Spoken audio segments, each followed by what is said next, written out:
আসসালামু আলাইকুম, সবাইকে শুভেচ্ছা ও স্বাগতম জানাচ্ছি আরেকটি নতুন ভিডিওতে। আজকে আমরা ডাটা রান্না করব। দেখতে পাচ্ছেন আমি ডাটাগুলো এখানে টুকরো টুকরো করে কেটে ধুয়ে সুন্দর করে পরিষ্কার করে নিয়েছি। এই ডাটাগুলো রান্না করব আমি চিংড়ি মাছ দিয়ে এবং কাঁঠালের দানা দিয়ে। এখানে কাঁঠালের দানা আমি সুন্দর করে কেটে ধুয়ে পরিষ্কার করে নিয়েছি। আর এটি ছোট চিংড়ি দিয়ে রান্না করব। ছোট চিংড়িগুলো আমি কেটে ধুয়ে পরিষ্কার করে রেখেছি। দেখতে পাচ্ছেন খুব সুন্দর ছোট ছোট চিংড়ি। আর এই ডাঁটাটা ছোট মাছ দিয়ে রান্না করলে খেতে খুব ভালো লাগে।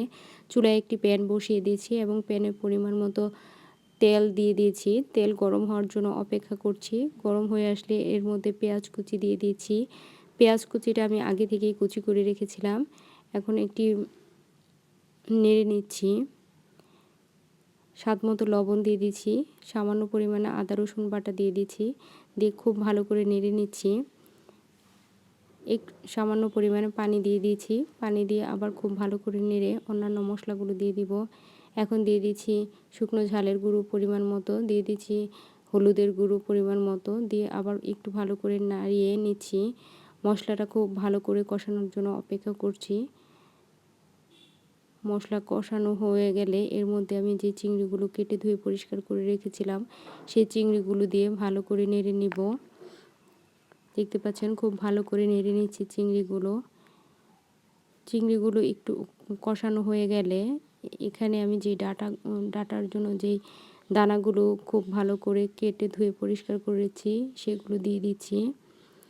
সেগুলো দিয়ে খুব ভালো করে নেড়ে চেড়ে নিচ্ছি। যেহেতু দানা সিদ্ধ হওয়ার জন্য সামান্য পরিমাণে পানি দিয়ে দেব। এতে পানি দিয়ে এটি একটি ঢাকনা দিয়ে ঢেকে দিব। কাঁঠালের দানাগুলো সিদ্ধ হওয়ার জন্য একটি ঢাকনা দিয়ে ঢেকে দিয়েছি। ঢাকনাটি উঠিয়ে আমি আবারও একটু নেড়ে চেড়ে দিব এবং কাঁঠালের দানা যদি সিদ্ধ হয়ে যায়, দেখতে পাচ্ছেন আমি একটু নেড়ে চেড়ে নিচ্ছি। নেড়ে চেড়ে দেখব কাঁঠালের দানা যদি সিদ্ধ হয়, তার মধ্যে আবারও নেড়ে চেড়ে নিচ্ছি। খুব ভালো করে নেড়ে চেড়ে নিচ্ছি। সিদ্ধ হওয়ার জন্য কাঁঠালের দানা সিদ্ধ হওয়ার জন্য অপেক্ষা করছি।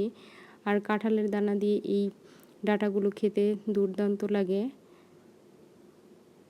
আবারও একটু ঢাকনা দিয়ে ঢেকে দিচ্ছি। আমার সিদ্ধটা একটু কম হয়েছে, সেজন্য আবার একটু ঢাকনা দিয়ে ঢেকে রান্না করছি।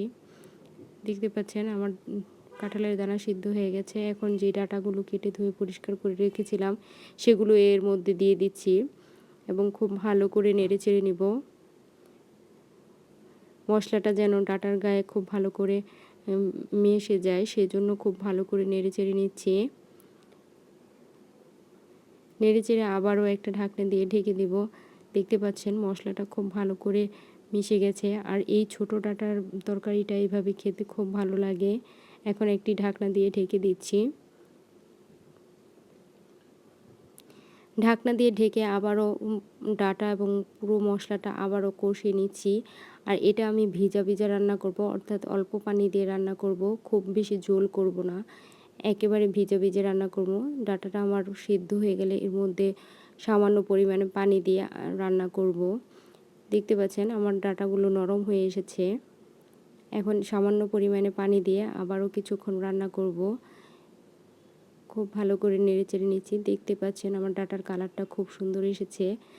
এখন যখন বলক চলে আসবে এবং ঝোলটা যখন ঘন হয়ে আসবে, তখনই বুঝতে হবে যে আপনার ডাঁটার তরকারিটা হয়ে গেছে। আমার ডাঁটার তরকারিটা প্রায় হয়ে গেছে। দেখুন কালারটা কত সুন্দর এসেছে। আর চিংড়ি মাছ দিয়ে এই ডাঁটার তরকারিটা খেতে খুবই দুর্দান্ত লাগে।